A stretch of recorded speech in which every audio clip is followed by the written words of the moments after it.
جناب، بہت شکریہ۔ اللہ آپ کو سلامتی دے۔ اب دوسرا سوال آپ کے سامنے اس طرح رکھتے ہیں کہ آپ یعنی اہل تشیع اثنا عشری کا عقیدہ ہے کہ امام زمانہ امام مہدی علیہ السلام غیبت کبریٰ میں ہیں، اور اگر قرآن کی آیات کو دیکھا جائے تو اس میں ہے کہ ہر بستی کے لیے ایک ہادی ہے، تو اس وقت پھر ہمارا ہادی کدھر ہے اور کہاں ہے؟ کیا لوگ اس دور میں پچھلے 1150 سال سے کس سے ہدایت لے رہے ہیں جب جب سے وہ غیبت کبریٰ میں چلے گئے ہیں؟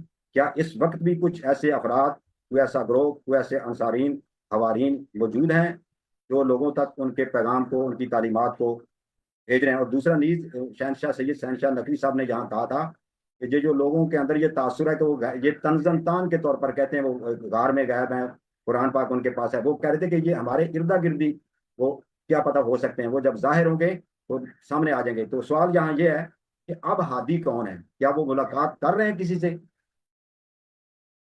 ان کے پیغامات؟ جی سر، دیکھیں یہ کنز العمال میں بھی حدیث ہے کہ اللہ کے لیے ہمیشہ زمین پہ حجت ہوتی ہے، یا تو ظاہر مشہور او خائف ظاہر مغمور ہے، یا اس کی لفظ ہے کہ مستور۔ یہ کنز العمال میں بھی، یہ جو شیعوں کی کتاب نہیں ہے، کہ اللہ کے ہمیشہ زمین پہ، امام علی علیہ السلام کی حدیث ہے وہاں پر کہ دو حجج ہوتے ہیں۔ ایک حجت ہوتا ہے کہ یا تو ظاہر ہوتا ہے یا تو آنکھوں سے، لوگوں کی نگاہوں سے پوشیدہ ہوتا ہے۔ حضرت امام جعفر صادق علیہ السلام سے پوچھا گیا، کیونکہ ہمارے پاس یہ روایات بہت زیادہ ہیں امام عصر علیہ السلام کی غیبت کی، اور شیعہ محدثین نے امام عصر علیہ السلام کی ولادت سے پہلے ان کی غیبت پہ کتابیں لکھی تھیں، یعنی احادیث جمع کر کیا تھا کہ یہ امام غائب ہوں گے۔ تو حضرت رسول صلی اللہ علیہ وآلہ، امام امیر المؤمنین علیہ السلام، فاطمہ الزہرا سلام اللہ علیہا، امام حسن، امام حسین علیہ السلام، اسی طرح بقیہ ائمہ علیہ السلام، امام عصر علیہ السلام کی ولادت سے پہلے بار بار ان کی طویل غیبت کی پہ تصریح کی تھی کہ ان کی غیبت ہوگی۔ تو ان سے امام جعفر صادق علیہ السلام سے پوچھا گیا تھا کہ وہ اپنی غیبت میں اپنے فرائض کیسے انجام دیں گے، لوگوں کو کیسے فائدہ پہنچائیں گے؟ تو فرمایا کہ امام جب ظاہر ہوتا ہے تو اس طرح کہ شمس، سورج جب بادل کے پیچھے نہیں ہوتا، تو سب ڈائریکٹلی اس کے نور سے، اس کی گرمی سے، اس کے فضل سے فائدہ اٹھاتے ہیں۔ اور جب امام غائب ہوتا ہے تو ایسا ہے کہ وہ بادل کے پیچھے ہوتا ہے۔ بادل کے پیچھے جب سورج ہوتا ہے تو اس کی نور، اس کی روشنی اور اس کی گرمی لوگوں تک پہنچتی ہے، لیکن وہ سورج خود نظر نہیں آتا۔ حضرت امام دیکھیں، کل بھی میں نے عرض کیا تھا کہ یہ جو تنزن کہا جاتا ہے کہ غار میں، یہ غار میں کفار تانا دیتے تھے مسلمین کو، رسول اللہ صلی اللہ علیہ وسلم کو، کہ تمہارے نبی کو تو نبوت غار میں ملی ہے، تمہارے نبی تو اپنے گھر سے بھاگ کے غار میں چھپ گئے تھے۔ ہمارے پاس یہ غار میں چھپ جانا یہ کوئی عیب نہیں ہے۔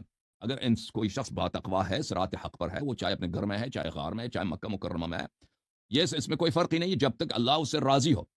اور جو غار میں تھے وہ رسول اللہ صلی اللہ علیہ وسلم تھے۔ ہمارے پاس کوئی حدیث، کوئی روایت نہیں ہے کہ حضرت امام مہدی علیہ السلام کسی غار میں تھے، یا کسی غار میں گئے ہیں، یا کسی غار میں انہوں نے پناہ لیا۔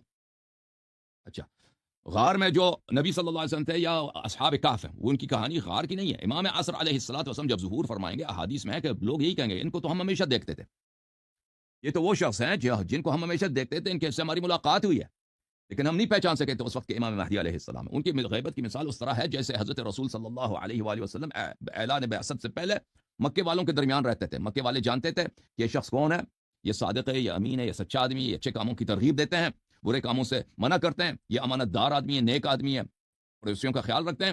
لیکن یہ کہ کیا وہ یہ پیغمبر خاتم الانبیاء ہیں، یہ کسی کے ذہن میں نہیں تھا، یہ خاتم الانبیاء۔ اسی طرح حضرت امام مہدی علیہ السلام لوگوں کے درمیان ہے، لوگ ان کو دیکھتے ہیں کہ یہ اچھے آدمی، نیک آدمی، نیکوکار آدمی ہے، لیکن اس کو پہچان نہیں پاتے کہ یہ وہی مہدی ہیں۔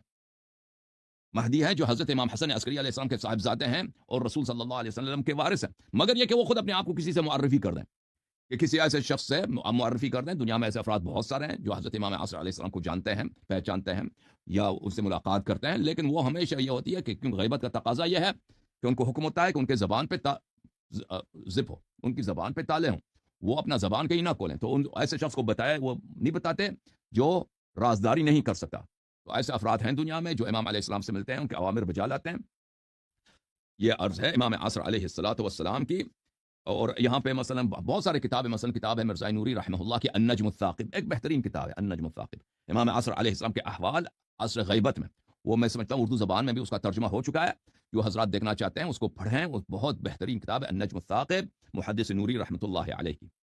اچھا، میں سمجھتا ہوں آپ کے اس سوال کا جواب دے چکا ہوں، اگر اس میں کچھ رہ گیا ہے جی چلے آگے جی آگے جی سر۔ بڑھتے ہیں۔ اچھی بات ہے، جزاکم اللہ خیر۔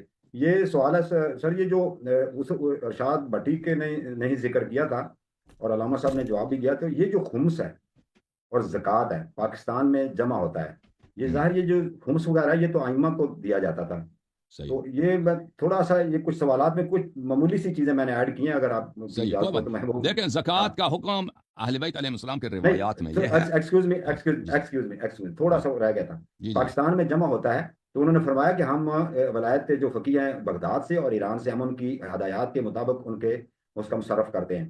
تو میں یہ جاننا چاہتا ہوں کہ پھر یہ اس کی جو تقسیم ہو رہی ہے آج, کیا یہ قرآن و حدیث اور شریعت اور اسنا عشری ائمہ اقوال کے روح سے یہ ٹھیک ہے؟ تو عرض کرتا ہوں, جہاں تک زکوٰۃ کا تعلق ہے وہ تو اہل بیت علیہ السلام کا فرمان یہی ہے کہ زکوٰۃ کو جو ہی آپ اپنے کھیت سے وغیرہ جو آتا ہے اس کو نکال دیں تو اس کو فقیر شیعہ اثنا عشری میں خود دے دیں, ٹھیک ہے نا. تو اس کے لیے کسی مرجع وغیرہ کی اجازت کی ضرورت نہیں ہوتی, کسی مجتہد کی اجازت خود مجتہدین بھی کہتے ہیں اس کی اجازت کی ضرورت نہیں ہے. اب شہنشاہ نقوی نے کیوں کہہ دیا ہے کہ اس میں ہم مراجع کی اجازت لیتے ہیں, اس کا مجھے نہیں معلوم. جہاں تک خمس کا تعلق ہے, دیکھیں یہاں پر ایک بہت بڑا فرار ہوتا ہے شیعوں کے ساتھ اور شیعہ قوم کے ساتھ کہ یہ مراجع ان کے جو پیر ہوتے ہیں شہنشاہ نقوی جن لوگوں کو یہ اپنا امام مانتے ہیں, ان لوگوں نے فتویٰ دیا ہے کہ آپ کو ہمیں خمس ہمیں دینا یا ہماری اجازت سے خرچ کریں, اگر ہمیں نہ دیں یا ہماری اجازت سے خرچ نہ کریں تو یہ قبول نہیں ہے. یہ ان کا فتویٰ, یہ اس کی کوئی حدیث کوئی روایت کچھ بھی نہیں ہے. آپ ہمارے اسی یوٹیوب چینل پہ جائیں, اس میں نے اعلان کیا تھا, پتہ نہیں $50,000 کتنے کا, 2-3 سال پہلے میں نے اعلان کیا تھا کہ کوئی اس فتویٰ کا مستند ہمیں دکھائیں تو ہم اتنے پیسے بھی دیں گے, چینل بھی آپ کے نام کر دیں گے, ہم ہٹ جائیں گے بھائی, ہم مرجعیت کو مان لیں گے. ابھی تک کوئی نہیں آیا. تو یہ ان لوگوں نے شیعوں بیچاروں کو اس طرح سمجھایا ہے, ان کو باور کرایا کہ تم دیکھو اگر تم خود خمس ہمیں نہ دو تو یہ قبول ہی نہیں ہے. تو مراجع کے وکلاء ہوتے ہیں ہر شہر میں, ہر بستی میں, ہر صوبے میں, پوری دنیا میں ان کے ہوتے ہیں, نمائندے ہوتے ہیں. تو یہ بالخصوص جو شیعہ کاروباری ہوتے ہیں جن کے پیسے ہوتے ہیں, ان کو پہچانتے ہیں, ان کا ٹریک کرتے ہیں کہ بھئی کون کون ہے شہر میں جن کے پاس پیسے ہوتے ہیں, اور ان میں زیادہ تر وہ جو دیندار طبقے کاروباری ہوں تو ان کو زیادہ یہ تعلقات بنا لیتے ہیں فوراً, تاکہ یہ کسی اور کو اچھا خمس نہ دے, ہاں ہمیں خمس دے, کیونکہ آپس میں ان کی بہت کمپٹیشن ہوتی ہے مراجع جو ہوتے ہیں اور مراجع کے وکیل, تو ان سے خمس لیتے ہیں. تو ہر وکیل کو, میں خود وکیل ہوں بھائی, سیستانی صاحب بہت سارے نے مجھے وکالت دی, میں ان کی وکالت پہ ٹوکتا بھی نہیں ہوں, لیکن انہوں نے خود مجھے وکالت دی کہ 50% تم رکھ لو. اللہ جانتا ہے, مجھے خود وکالت ہے کہ آدھا تم لے لو, تم اپنے پاس رکھو, آدھا ہمیں دے دو. لیکن عام طور پہ یہ حضرت نصف کا نہیں دیتا ہے, ہاں نصف کا نہیں دیتا, یہ دیتے ہیں سلس کا 30% کا, کہ تم بھائی جو وکیل ہوتا ہے 30% تم اپنا رکھ لو, جتنا تمہیں ملتا ہے, تم نے 1 لاکھ 2 لاکھ 1 کروڑ جتنا تم نے جمع کیا اپنے شہر سے, ایک تہائی تمہارا اپنے کاموں میں لگاؤ, اپنی زندگی میں لگاؤ, جو بھی مرضی کرو. یہ نہیں کہ تم نے اس کا اسلامی کام کرنا ہے, جو مرضی تم نے کرنا ہے, اور باقی جو ہے ہمیں بیچ دو, ہمارے لیے سینڈ کر دو. تو یہ جو کہتا ہے نا کہ ہم ادھر نہیں بیچتے, ایران عراق نہیں بیچتے, یہ ہو سکتا ہے بعض مراجع اس طرح ہوں کہ تم پاکستان میں خرچ کرو, لیکن یہ کوئی عام قاعدہ نہیں ہے. اکثر یہ لوگ بیچتے ہیں, سینڈ کرتے ہیں, پوری دنیا سے پیسے جمع ہوتے ہیں. بعض تو یہ ہوتا ہے کہ دیکھیں کیونکہ اس کام میں کوئی وہ اکاؤنٹیبلٹی حساب محاسبہ تو ہے نہیں, یہ جو وکلاء ہوتے ہیں ان کے پاس ان مراجع کے مہر بھی ہوتے ہیں, جعلی رسید ہوتے ہیں ان کے پاس. یہ وہ بیچارہ کسی کاروباری آدمی نے 1 کروڑ خمس دے دی اس کو, یا 10 لاکھ یا 50 لاکھ جتنا دے دیا, تو بہت یہ ہوتا ہے کہ اچھا وہ اس کو رسید تو دے دیتے ہیں, ٹھیک ہے نا, وہ پیسہ آگے جاتا ہی نہیں ہے. وہ وکیل کیا کر لیتا ہے اس سے آگے اچھا کسی کو نہیں معلوم. اجازت حضور ہے میں آپ کو سمجھا دیتا ہوں. جی جی اس جی کام میں میں تھوڑا چوری اور فراڈ نہایت زیادہ ہے. میرا میں آپ قطع سن لیں نا. کلامی معاف, میں یہ چاہتا ہوں کہ میں نہیں اس کو جو ذرا ایڈ کر رہے ہیں پھر اس پہ. تو یہ تو بتا رہے ہیں نا جو پریزنٹلی ہو رہا ہے, میں یہ جاننا چاہ رہا ہوں کہ اس کی جو تقسیم ہے وہ شریعت نے ائمہ نے کیا ابھی بتائی ہے, بتاتے ہیں نا, کیسے ابھی بنائی؟ بتاتے ہیں, آپ سن جی جی لینا بھائی, ابھی کیا ہو رہا ہے, یہ گو کیا ایڈ سر, کرتے ہیں, پھر گو شریعت میں ایڈ کیا ہے. ہاں, گو ایڈ سر. تو یہ ہوتا ہے ان کے ساتھ کہ یہ بہت سارے جعلی, وہ ابھی آپ مراجع کے دفتر میں آپ کے دوست ہو نا, وہ آپ کو وہی سیستانی کے دفتر میں ہمارے دوست تھے, وہ ہم اس سے جس نے مبلغ کام کہتے تھے کہ رسید دے دو, ہمیں بیچ دیتے تھے اگر ہم چاہتے. یہ ایک عام سی چیز ہے, کیونکہ وہ پرچی ہے نا, وہ تو ایسے ہی وہ مولی ادھر بیٹھا کہتا ہے یار رسید دے دو یار, وہ میرا دوست ہے اس کو ضرورت ہے, کتنا 10 لاکھ تم وہ لگا دیا, میں بیچ دی. یہ ہوتا رہتا ہے, میں نہیں کہتا سب کرتے ہیں, لیکن ہوتا ہے, ایسا بھی ہوتا ہے. تو کہ بعض وکلاء ہوتے ہیں وہ چوری کرتے ہیں, تو بعض وکلاء جو چوری بھی نہیں کرتے نا, وہ کیا کرتے ہیں, آدھا حصہ یا نصف حصہ اپنے پاس رکھتے ہیں وہ اپنے, تو اسی لیے وکلاء بہت امیر ہو جاتے ہیں. ابھی آپ لندن میں وغیرہ بہت ایسے وکلاء ہیں کہ کروڑ پتی ہیں, کراچی وغیرہ میں بھی یہی ہوگا. تو پھر وہ باقی حصہ وہ بیچ دیتے ہیں, وہ کہتے ہیں ہم نجف بیچ دیتے ہیں یا خم بیچ دیتے ہیں. تو یہ کہنا کہ یہ سب پاکستان میں صرف کرتے ہیں, یہ ایک سیاسی بات ہے, ایک ڈپلومیٹک بات ہے, یہ میں اس بات کو نہیں مانتا ہے, یہ لوگ بیچتے ہیں ادھر. لیکن یہ اس کی شریعت پر وہ آگے جو بیچتے ہیں وہ کیا کرتے ہیں وہ بھی کسی کو نہیں معلوم, وہ بھی کسی کو نہیں معلوم. یعنی دین کی بات کیا ہوتی ہے, وہ اکاؤنٹیبلٹی کوئی نہیں ہو. وہ مرجع بیچارہ خود 90 سال 95 سال کا ہوتا ہے اکثر, یا 100 سال کا ہوتا ہے. ابھی ایسے مرجع ہیں, آلزائمر ہے, وہ کسی کو پہچانتے بھی نہیں ہیں. ابھی عالم تشیع میں ایسے مشہور معروف مراجع ہیں جو بڑھاپے کی وجہ سے وہ کسی کو نہ کسی سے ملاقات کرتے ہیں, نہ کسی کو پہچانتے, کوئی کچھ ہوتا ہی نہیں ہے. ان کے بیٹے صاحبزادے ہیں، ان کے نواسے، ان کے پوتے، ان کے داماد کروڑوں کے حساب سے خمس اٹھا رہے ہیں، خمس ان کو مل رہا ہے، اور جناب وہ کہاں پہ خرچ ہوتا ہے؟ مرجع کو تو معلوم ہے، اس کو پتہ ہی، کسی سب کو پتہ ہے کہ اس کو پتہ نہیں ہوتا وہ کہاں ہوتا ہے، یہ کسی کو نہیں معلوم کہاں خرچ ہوتا ہے، ٹھیک ہے نا؟ تو یہ مراجع کے جو رشتہ دار ہوتے ہیں، یہ بالکل شاہانہ زندگی ہوتی ہے ان کی، یہ ان کے بیٹے پوتے بہت ہوتے ہیں کہ یورپ میں آتے ہیں، بہت بہترین یہاں پہ ان کے ہوتے ہیں، وہ خریدتے ہیں، مکان خریدتے ہیں، بہترین گاڑیاں ہوتی ہیں ان کے پاس، کاروبار ہوتے ہیں، کمپنیوں پہ انویسٹ کرتے ہیں، بہت سارے ایسے اس لوگ ہیں طرف آ کہ جائیں اب شریعت کی۔ اجازت دیں نا، اجازت دیں، یہ بچیوں کو پتہ ہونا چاہیے کہ اس کے بعد کتنا یہاں پہ فراڈ ہوتا ہے، اور یہ خمس کے پیسوں کے ساتھ اللہ جانتا ہے، میں نے یہ بات کہہ دی کہ یہ مراجع کے بیٹے ہوتے ہیں، یہ نائٹ کلبوں میں بہترین پرائیویٹ جیٹ کے ساتھ سوار ہو کے نا، وہ مختلف شہروں میں جا کے، دنیا کے بہترین ملکوں میں جا کے ادھر نائٹ کلبوں میں ان کا گزارا ہوتا ہے، یہ بیچارے یہ امام صاحب امام یہ شیعہ بیچارے فقیر فقراء گاؤں سے جمع کر کے وہ کلا کو دیتے ہیں، وہ کلا مراجے کو بیچتے ہیں، وہ مراجے کو تو خود پتہ نہیں ہوتا، اس کا بیٹا ہوتا ہے، اس کا داماد، اس کا پوتا، وہ اس کے ساتھ جو بھی عیاشی مرضی کرے۔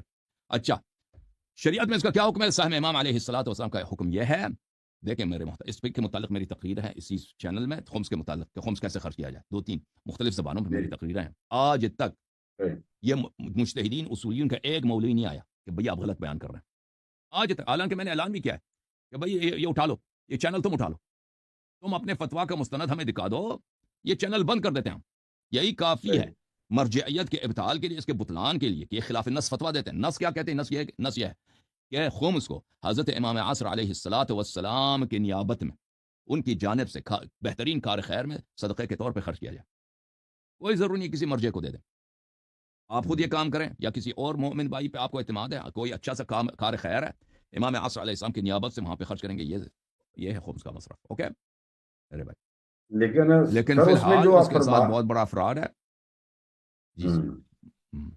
لیکن اس کی جو کلیکشن ہے یہ بھی کچھ تنظیم یا کہ منظم طریقے سے ہونا چاہیے نا، کوئی اس کا کوئی حیات، کوئی اب اس میں جو یہ زکوٰۃ اکٹھی کرتے ہیں یا خمس اکٹھا کرتے ہیں، تو زکوٰۃ کے تو مصارف ہے نا، اس میں جو انسان تو اتنا تو وہ اگر دیانتداری سے، ایمانت سے، اخلاص سے کرے تو وہ اتنا تو اس میں اخراجات کرنے، جو ٹرانسپورٹ اور دیگر لوازمات ہیں اس پر آتے ہیں، تو وہ تو خرچ کیے جا سکتے ہیں، ایسے ہی ہے نا؟